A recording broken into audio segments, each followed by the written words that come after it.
బంగారం, బ్యాంకులు, ఇతర ప్రైవేటు సంస్థల్లో ఉన్న విడిపించి కొనబడును. కొమ్మూరి గోల్డ్, ఆంధ్ర మరియు తెలంగాణ. నమస్తే, వెల్కమ్ టు మనం టీవీ. సైబర్ నేరాలు ఏ స్థాయిలో మోసాలు జరుగుతున్నాయో, కోట్ల రూపాయలు సైబర్ మోసంలో ఉంది. ఇదంతా మనం చెప్తుంది కాదు, రికార్డ్ లో నోట్ అవుతున్నటువంటి ఈ మనీ ఫిగర్ అని చెప్పొచ్చు. సో ఇలా ఎక్కడి నుంచి పోతోంది? వాళ్ళు ఏమైనా టార్గెట్ చేసేది పెద్ద పెద్ద వ్యాపారవేత్తలను అంటే కాదు, లూజ్ మైండ్, ఎమోషనలీ ఎవరైతే ఫూల్ గా ఉంటారో వాళ్ళనే టార్గెట్ చేసి కోట్ల రూపాయలు సైబర్ నేరగాలు దోచేస్తున్నారు. ఇందులో మన బలహీనత ఏంటంటే, మన అవసరాలు, ఎడ్యుకేషన్ లోన్ కావచ్చు, హోమ్ లోన్స్ కావచ్చు, లేకపోతే ఇమీడియట్ గా మనకి ఏదో ఒక పెద్ద హెల్త్ ఇష్యూ వచ్చింది, దానికి సంబంధించి మనకి నీడ్ కావాలి అంటే మనీ నీడ్ ఉంది, కానీ మనం ఏదైనా బ్యాంకుకి వెళ్ళాలంటే అక్కడ ఏదో ఒకటి తనఖా పెడితేనే లేకపోతే ఇంకొక ప్రాపర్టీ పెడితేనే కానీ మనకి డబ్బులు రావు. కానీ ఆన్లైన్ లో మీకు లోన్ యాప్స్ చాలా ఉంటాయి. సో మనం వీటిని అప్రోచ్ అవ్వచ్చా? మన అవసరం అలాంటిది కాబట్టి ఇమీడియట్ గా మనకు డబ్బు ఇచ్చినోడు దేవుడితో సమానం. కానీ మనం ఎలా మోసపోతున్నాం? ఇలా ఆలోచించి. సో దీనిలో లోన్ యాప్స్ ద్వారా మనం ఎలా మోసపోతున్నాం, అసలు లోన్ యాప్స్ జోలికి మనం వెళ్ళొచ్చా, ఎలా వాళ్ళు మనల్ని అప్రోచ్ అవుతున్నారు, ఈ డీటెయిల్స్ చాలా ఇంపార్టెంట్. మనతో మాట్లాడడానికి ఎథికల్ హ్యాకర్ భరత్ గారు ఉన్నారు. నమస్తే భరత్ గారు. నమస్తే అండి. థ్యాంక్ యూ సో మచ్ అండి. నిజానికి డబ్బు అనేది ఒక బలం, ఒక బలహీనత. మన అవసరం బట్టి ఇప్పుడు ఎవరు ఇస్తారు మనల్ని పిలిచి డబ్బులు అనే క్వశ్చన్ ముందు మనలో వచ్చేస్తా ఉంటుంది. కాబట్టి లోన్ యాప్ చూడగానే ఏదో భగవంతుడి ఇచ్చిన గిఫ్ట్ లా ఫీల్ అయిపోతూ ఉంటారు చాలా మంది. ఆ తర్వాత మొదలవుతుంది అసలు టార్చర్. ఏంటి లోన్ యాప్స్? అసలు మన డేటా వాళ్ళకి ఎలా వెళ్తుంది? ఇప్పుడు నేను పలానా జర్నలిస్ట్ లక్ష్మి, నాకు నీడ్ ఉంది పలానా ట్రీట్మెంట్ కి, కానీ నేను ఎవరిని అప్రోచ్ అవ్వకుండా వాళ్ళకి ఎలా తెలిసిపోతుంది మీకు లోన్ వస్తుంది ఈ యాప్ ద్వారా అని ఎలా చెప్పేస్తారు? సో జనరల్ గా చెప్పాలంటే, మనకి లోన్ కావాలంటే ఆర్బీఐ రూల్స్ ప్రకారంగా చాలా ప్రోటోకాల్స్, రూల్స్ అనేవి ఉంటాయండి. అలా కాకుండా మనకి ప్లే స్టోర్ లో కొన్ని వందలాది లోన్ యాప్స్ అనేవి మీరు చూడొచ్చు. ఓకే, ఆ వందలాది లోన్ యాప్స్ లో మనం దేంట్లోకి వెళ్ళి అప్లై చేసుకున్నా కానీ ఒక 5,000 కనుక మనం లోన్ తీసుకుంటే కనుక అందులో మినిమం కట్ చేసుకుని ఒక 3,500 ఇస్తారు. ఎందుకు 5,000 ఇవ్వచ్చు కదా? జనరల్ అక్కడ వాళ్ళు వడ్డీ కట్ చేసుకోవట్లండి. మీ మీద నమ్మకాన్ని క్రియేట్ చేయడానికి మేము వడ్డీకి ఇస్తున్నామని చూపించడానికి వాళ్ళు హాఫ్ మనీని కట్ చేస్తారు తప్పితే ఇది మేము వడ్డీకి తీసుకుంటున్నాం అనే ఇంటెన్షన్ తో కాదు. అంటే ఒక నమ్మకాన్ని క్రియేట్ చేయాలి, మేము లోన్ ఇచ్చే వాళ్ళం అని చెప్పి అక్కడ కథ స్టార్ట్ అవుతుంది. లోన్ ఇచ్చే కథ నుంచి ఎక్కడి నుంచి స్టార్ట్ అవుతుందంటే, నిజం చెప్పాలంటే వాళ్ళు లోన్ ఇవ్వడానికి యాప్స్ కదండి పెట్టింది, మీ డేటాని తీసుకోవడానికి యాప్స్ సృష్టించారు. అక్కడ మనము లోన్ తీసుకోగానే ఆ తర్వాత ఇమ్మీడియట్ గా మనం ఏం చేస్తాం, అక్కడ పర్మిషన్స్ అనేవి ఉంటాయి. ఒక యాప్ ఇన్స్టాల్ చేసేటప్పుడు ఖచ్చితంగా మనకి కెమెరా యాక్సెస్ ఇవ్వాలి, కాంటాక్ట్ లిస్ట్ యాక్సెస్ ఇవ్వాలి, మెమరీ కార్డ్ ఇన్ఫర్మేషన్ ఇవ్వాలి. ఇట్లా ప్రతి ఒక్క యాప్ కి కూడా మనం పర్మిషన్స్ అనేవి ఇవ్వాలి. ఒక్కసారి మనం పర్మిషన్స్ ఇచ్చేసిన తర్వాత మన డేటా అనేది పూర్తిగా ట్రాన్స్ఫర్ అయిపోతుంది వాళ్ళ దానికి. ఇంకా మనం చేసేది ఏం లేదు, మనం పూర్తిగా వాళ్ళ డేటా అనేది పూర్తిగా ట్రాన్స్ఫర్ అయిపోతుంది. చాలా మంది నన్ను అప్రోచ్ అయ్యేది ఏంటంటే, నేను లోన్ తీసుకోలేదండి, జస్ట్ యాప్ ని ఇన్స్టాల్ చేశాను, యాప్ ఇన్స్టాల్ చేసి తీసుకుందాం అనుకునేసరికి యాప్ వద్దనుకొని మళ్ళీ అన్ఇన్స్టాల్ చేశాను, జస్ట్ ఫ్యూ మినిట్స్ లోనే వాళ్ళని కాంటాక్ట్ అయిపోయి కాల్స్ వచ్చేసి ఇట్లాగా మీరు లోన్ తీసుకున్నారు, కట్టకపోతే కనుక మీ డేటాని ఇట్లాగా మా దగ్గర ఉంది అని చెప్పి బెదిరిస్తుంటారు అనమాట. ఎలా జరుగుతుంది? పర్మిషన్స్ ఎప్పుడైతే ఇస్తారో అప్పుడే మీ కాల్ లిస్ట్, అంతేకాకుండా మీ మెమరీ కార్డ్ లో ఉన్న ఫొటోస్, పర్సనల్ ఫొటోస్ మొత్తం వాళ్ళ దగ్గరికి వెళ్ళిపోతాయి. ఓకే, నేను ముందుగానే మీకు చెప్పాను, వాళ్ళ ఇంటెన్షన్ అనేది వడ్డీ కాదు, ఇంకా ఎక్కువ అమౌంట్. సమ్ టైమ్స్ ఏమవుతుందంటే, మనం లోన్ యాప్స్ జోలికి వెళ్ళకపోయినా జనరల్ గా వాట్సాప్, ఫేస్బుక్ వీటిల్లో మన కాంటాక్ట్ నెంబర్స్ ఉంటాయి మన ప్రొఫైల్లో. సో దానికి రెస్పాన్సిబిలిటీ ఎవరండి అసలు? అంటే మనకు తెలియకుండానే మన కాంటాక్ట్ కానీ మన పర్సనల్ డేటా అనేది, ఇన్ఫర్మేషన్ అనేది అవతల వాళ్ళకి వెళ్ళిపోతుంది హ్యాకర్స్ కి. సో ఎవరు ఇక్కడ బాధ్యత వహించాల్సింది ఎవరు అంటే, it's all about the trust. It's all about the trust. ఇక్కడ విషయం ఏంటంటే కనుక లోన్ యాప్స్ వాళ్ళు ఏం చేస్తారు, బెదిరిస్తూ ఉంటారు. ఇట్లాగా ఫొటోస్ ని మాప్ చేసి ఇట్లా డబ్బులు అని చెప్పి బెదిరిస్తుంటారు. వాళ్ళకి టర్మ్స్ అండ్ కండిషన్స్ అనేవి ఉండవండి. మీరు చెప్పేది ఏంటి అంటే కనుక, ఒక లెజిటిమేట్ యాప్ అంటే కనుక ఒక న్యాయబద్ధమైన ఫేస్బుక్, ఇన్స్టాగ్రామ్ లేకపోతే సమ్ అదర్ కంపెనీస్ వాళ్ళు ఎలా చేస్తారు డేటాని అని చెప్పి మనం నమ్మటమే. ఇంకా మనం చేసేది ఏం లేదు అక్కడ.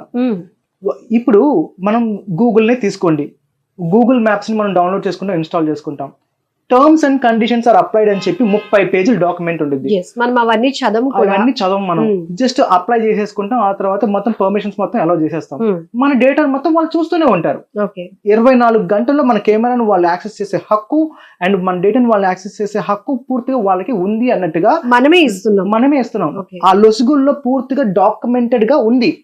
నిజం చెప్పాలంటే లోన్ యాప్ వాళ్ళు డాక్యుమెంటెడ్ గా లేకుండా తీసుకుంటున్నారు, ఈ యాప్ వాళ్ళు డాక్యుమెంటెడ్ తో ఉండి తీసుకుంటున్నారు. అదే తేడా. ఇప్పుడు మనం మన లెజిటిమేట్ యాప్స్ అంటే న్యాయబద్ధంగా మనం ఫేస్బుక్ వాడుతున్నాం, ఇన్స్టాగ్రామ్ వాడుతున్నాం, ఇట్లా డిఫరెంట్ యాప్స్ వాడుతున్నాం. అవి ఎంతవరకు సేఫ్ అంటారు? ఒక విషయం గురించి మాట్లాడుకుందాం. మీరు కేంబ్రిడ్జ్ అనలిటిక్ స్కాండల్ గురించి మీరు విన్నారా? సో ఇది ఒక పొలిటికల్ కన్సల్టెన్సీ కంపెనీ. 2018లో ఈ కంపెనీకి ఫేస్బుక్ డేటాని ట్రాన్స్ఫర్ చేసింది. దేనికోసం అంటే పొలిటికల్ అనాలిసిస్ కోసం, దాని మార్కెటింగ్ కోసం, ఆ పొలిటికల్ టీమ్ కి సంబంధించిన అడ్వర్టైజ్మెంట్ కోసం, మార్కెటింగ్ కోసం ఫేస్బుక్ అనే డేటాని ట్రాన్స్ఫర్ చేసింది. కానీ ఈ విషయాన్ని ఫేస్బుక్ ఎక్కడా కూడా బహిర్గతంగా చెప్పలేదు. నీడ్ ఫర్ సమ్ సర్వే కానీ అలా ఇవ్వటం నేరం. అందుకే 2018లో ఆ ఇన్సిడెంట్ తర్వాత ఫెడరల్ ట్రేడ్ కమిషన్ వాళ్ళు $5 బిలియన్ వాళ్ళకి పెనాల్టీ అనేది వేశారు. ఇదొక్కటే కాదండి, టిక్ టాక్ ని ఎందుకు బ్యాన్ చేశారో చెప్పండి. టిక్ టాక్ ని బ్యాన్ చేయడానికి కారణం జనాలకి ఏమాత్రం తెలియదండి. వాళ్ళు ఏమనుకుంటున్నారు అంటే కనుక ఎన్నో వేల జీవితాలను నాశనం చేసేసారు, బ్యాన్ చేసి ఉపాధి కూడా లేకుండా చేశారని చెప్పి గవర్నమెంట్ మీద చాలా నెగిటివ్ గా సృష్టించారు. కానీ ఇక్కడ విషయం ఏంటి అంటే కనుక టిక్ టాక్ ఎలాంటి డాక్యుమెంటేషన్ లేకుండా, ఎలాంటి టర్మ్స్ అండ్ కండిషన్స్ లేకుండా మన వాయిస్ శాంపిల్స్ ని తీసుకుంటుంది, మన ఫింగర్ ప్రింట్స్ ని తీసుకుంటుంది, అండ్ మన ఫేషియల్ ఎక్స్ప్రెషన్స్ ని తీసుకుంటుంది, అండ్ మన పర్సనల్ డేటా, మన డేట్ ఆఫ్ బర్త్ ఎవ్రీథింగ్ కూడా తీసేసుకుంటుంది అనమాట. సో ఈ విషయం ఎవరికి కూడా తెలీదు. ఇప్పుడు మీ ఫింగర్ ప్రింట్స్ వేరే వాళ్ళ దగ్గరికి వెళ్ళినాయండి, జనరల్ గా ఎవరు కూడా ఫింగర్ ప్రింట్స్ ని కలెక్ట్ చేయరు, ఏ యాప్ వాళ్ళు కూడా ఫింగర్ ప్రింట్స్ కలెక్ట్ చేయరు. ఇప్పుడు వీళ్ళు కలెక్ట్ చేసి ఏదైనా టెర్రరిస్ట్ కి అమ్మేస్తే, ఆ టెర్రరిస్ట్ ఇండియాలో బాంబ్ బ్లాస్ట్ చేసి ఆ ఫింగర్ ప్రింట్స్ అక్కడ వదిలేస్తే అంటే టిక్ టాక్ లో మీకు వచ్చే చిన్న అమౌంట్ కోసం యూఆర్ లూజింగ్ యువర్ లైఫ్. అందుకనే ఇండియన్ గవర్నమెంట్ టిక్ టాక్ ని బ్యాన్ చేసింది ఇండియాలో. అంతే తప్పితే దాని వల్ల ఎక్కువ పీపుల్ ఎడిక్ట్ అవుతున్నారు అంటే పని పాట లేకుండా వెళ్ళిపోతుంది, రాంగ్ కంటెంట్ వెళ్తుంది, దీని గురించి కాదండి. డేటా ఇలా for security, national security purpose కోసమే టిక్ టాక్ ని బ్యాన్ చేయడం జరిగింది. నాట్ ఓన్లీ దాట్, గూగుల్ నే తీసుకోండి, గూగుల్ కూడా పెనాల్టీ పే చేసింది. ఓకే, ఇక్కడ మనకి ట్రాఫిక్ సిగ్నల్స్ లో వెళ్తున్నంటే రెడ్, బ్లూ, ఆరెంజ్ మీకు కనిపిస్తాయి గూగుల్ మ్యాప్స్ లో. అది ఎలా వస్తుంది? జనరల్ గా మన మొబైల్ ఫోన్స్ మన పాకెట్ లో ఉంటాయి, ఆటోమేటిక్ గా మన లొకేషన్స్ ని గూగుల్ ట్రాక్ చేస్తూ ఉంటుంది. అదేంటి భరత్ గారు, GPS లొకేషన్ ఆన్ చేస్తేనే ట్రాక్ చేస్తారు కదా ఎవరైనా కానీ, ఏ యాప్ వాళ్ళైనా కానీ అంటే యాప్ లేకుండా వాళ్ళు ట్రాక్ చేస్తున్నారు మన మొబైల్ ఫోన్స్ ని.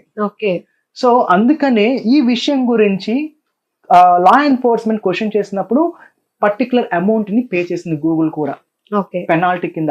So they concluded that okay, వాళ్ళు కన్ఫర్మ్ చేసింది ఏంటి అంటే కనుక మేము GPS లొకేషన్ మనం కదా లాస్ అవుతున్నాం, ఆ తప్పు చేసినందుకు వాళ్ళు పెనాల్టీ పే చేసుకుంటున్నారు, కానీ మన పర్సనల్ డేటా అనేది వాళ్ళ చేతుల్లోకి వెళ్ళిపోతుంది మెయిన్ థింగ్.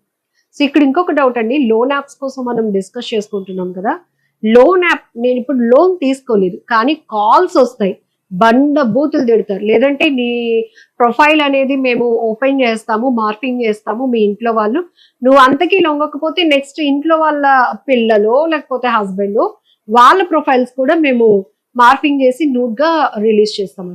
వాళ్ళకి మనం కంట్రోల్ చేయలేమా? ఇది కంప్లైంట్ ఇస్తేనే వర్కౌట్ అవుతుందా? చూడండి, ప్రపంచంలో ఎంత పెద్ద సమస్యకైనా కానీ ఆన్సర్ చిన్నగానే ఉంటుంది, కాకపోతే దాన్ని మనం యాక్సెప్ట్ చేయాలి అంతే. ఇక్కడ సమస్య ఏంటి? కాల్స్ చేస్తున్నారు, ఫొటోస్ ని మార్ఫ్ చేస్తున్నారు అంటున్నారు.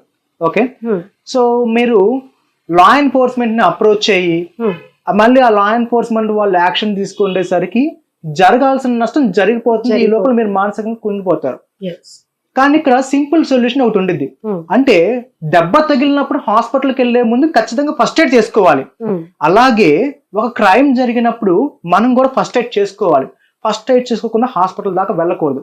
What is that first aid? First అయితే ఆ ఫస్ట్ ఎయిడ్ ఏంటి?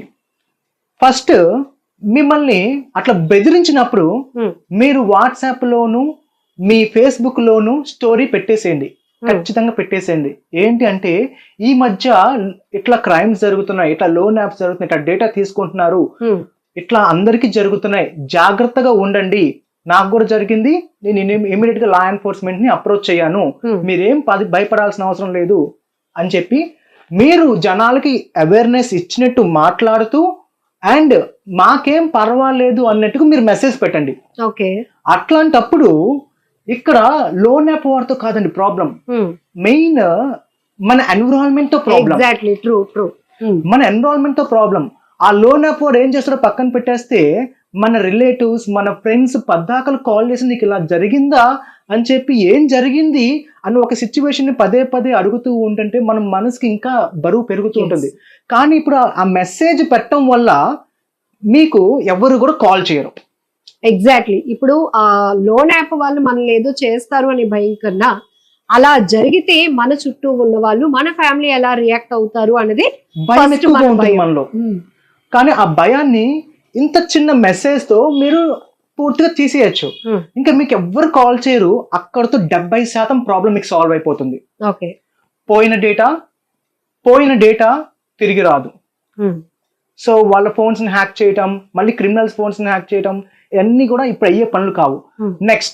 నెక్స్ట్ మనం చేయాల్సింది ఏంటంటే కనుక మీరు నమ్మటం, బిలీవ్ చేయటం. చాలా మంది నన్ను విక్టిమ్స్ ఏమని అడుగుతారంటే, సార్ నేను లోన్ తీసుకున్నా అంటున్నారు, తీసుకోకపోయినా ఇట్లా పోలీసు వాళ్ళు వచ్చి నన్ను పట్టుకుంటా అంటున్నారు అని చెప్పి అంటున్నారు. నాకు భయం వేస్తుందండి, మా ఇంటి పరువు కలదు. పోలీసులు ఎవరు రారండి, కోర్టు నోటీసులు కూడా ఇస్తామంటూ బెదిరిస్తా ఉంటారు. అట్లాంటి సిచ్యువేషన్స్ లో మీకు కాప్స్ ఎవరు కూడా రారు, లాయర్లు ఎవరు కూడా రారు, మీకు లీగల్ నోటీసులు రావు, మీరు భయపడాల్సిన అవసరం లేదు. That is point number 2. ఈ విషయం మీరు గ్రహిస్తే 80% ప్రాబ్లం సాల్వ్ అయిపోయింది. ఓకే, మిగతా 90-100 ఈ 20% ప్రాబ్లం అనేది కూడా మనకి డిపార్ట్మెంట్ చేతుల్లో ఉంది. న్యాయం అనేది మనకి మనం చేసుకోలేం, చట్టమే చేయాలి. ఈ 20% ఏంటంటే డిపార్ట్మెంట్ కి వెళ్ళి చక్కగా కంప్లైంట్ ఇస్తే వాళ్ళు ఇమీడియట్ గా చేసినా చేయకపోయినా మనం సొసైటీ నుంచి నష్టపోకుండా ఉంటాం. లేకపోతే వాళ్ళు చేసే కాల్స్ కి కృషించిపోయి మెంటల్ గా డిస్టర్బ్ అయిపోయి చాలా పానిక్ అయిపోయి చనిపోతూ ఉంటుంటారు. సో యాజ్ ఏ హ్యాకర్ గా మీకు కొంత నాలెడ్జ్ ఉంటుంది వాళ్ళ కోసం. ఈ fraud calls, loan app, game apps, వీటి నుంచి వచ్చే కాల్స్ ఇండియా నుండేనా ఇంకెక్కడి నుంచి అయినా? జనరల్ గా ఇట్లాంటి కాల్స్ అన్ని కూడా వచ్చేయండి VoIP కాల్స్ అండి. Okay, internet calls. ఓకే, మీకు సరిగ్గా చెప్పాలంటే ఇంటర్నేషనల్ వాళ్ళు ఇదంతా చేస్తున్నారంటే I don't believe all these things. ఈ క్రైమ్స్ అన్ని చేసే వాళ్ళు కూడా ఇండియా వాళ్ళే. ఎందుకంటే ఇప్పుడు నేను చెప్పాను, ఒక పర్సన్ యొక్క మెంటాలిటీని హ్యాక్ చేయాలి అంటే తన ఇంటెన్షన్స్ ఏంటో తెలియాలి మనకి ఫస్ట్. మన ఇండియన్ మెంటాలిటీస్ తెలిసిన వాళ్ళు ఎవరు? మన ఇండియన్స్. ఎక్కడ జనరల్ గా మోస్ట్ ఆఫ్ ద క్రైమ్స్ ఎక్కడి నుంచి జరుగుతాయి అంటే ఒక కాల్ సెంటర్ లా సెటప్ చేసి చక్క వాళ్ళు ఒక ఢిల్లీ, ముంబై అట్లాంటి ప్లేసెస్ నుంచి వీళ్ళు ఇంటర్నెట్ కాల్స్ ని చేస్తుంటారు అనమాట. Even we can track the internet calls, that's not a problem. అట్లాంటి కాల్స్ ని కూడా మనం ఈజీగా ట్రాక్ చేయొచ్చు. చాలా ఎమోషనల్ గా బ్లాక్ మెయిల్ చేస్తా ఉంటారు అసలు రియల్లీ. సో కొన్ని సందర్భాల్లో మనకి చనిపోతే బెటర్ ఏమో ఇవన్నీ అందరికీ షేర్ చేసుకునే కన్నా అనే సిచ్యువేషన్ కి వచ్చిన వాళ్ళు కూడా చాలా మంది ఉన్నారు. సో ఫైనల్ 1 word మీరైతే వాళ్ళకి ఎలాంటి ధైర్యం ఇస్తారు? సో ఇట్లాంటి లోన్ యాప్స్ వల్ల మీకు వచ్చే నష్టం ఏమి ఉండదు. కాకపోతే మీ డేటా అయితే మాత్రం ఈ లోన్ యాప్ అనే కాదు, ఏ యాప్ అయినా కానీ, ఎంత మంచి యాప్ అయినా కానీ ఒక్కసారి మనం ఇన్స్టాల్ చేసుకున్నాము అంటే కనుక మన ఇన్ఫర్మేషన్ మొత్తం వాళ్ళ దగ్గరికి వెళ్ళిపోతుంది. Even I was not secure, you are not secure, మీ మైండ్ లో అదే క్లియర్ గా ఉంచుకోవాలి. కాకపోతే మనం స్పాంటేనియస్ గా రియాక్ట్ అవుతూ ఏది ఎప్పుడు చేయాలనేది మనం ముందుగానే ప్రిపేర్ అయ్యి ఉండాలి. అయితే కనుక నేను ఇప్పుడు ప్రివెన్షన్ ఏదైతే చెప్పానో దాన్ని మీరు పక్కాగా ఫాలో అయితే మీకు ఎట్లాంటి ప్రాబ్లం ఉంది లోన్ యాప్స్. సో మీరు చెప్పినట్టు ఇట్లా నాకు లోన్ యాప్స్ నుంచి కాల్స్ వస్తున్నాయి, అలర్ట్ చేస్తున్నాయి, పబ్లిక్ కి కూడా కాస్త అవేర్నెస్ ఇస్తున్నాము, మనకి ఇలా జరగబోతోంది కాబట్టి దీన్ని మీరు పెద్ద భూతద్దంలో పెట్టి చూడకండి అని ఒక ఇంటెన్షన్ కూడా పాస్ చేస్తుంది. Really great. It's the great. That is the only one solution to stop the big impact. Yes, true. Thank you so much. నమస్తే.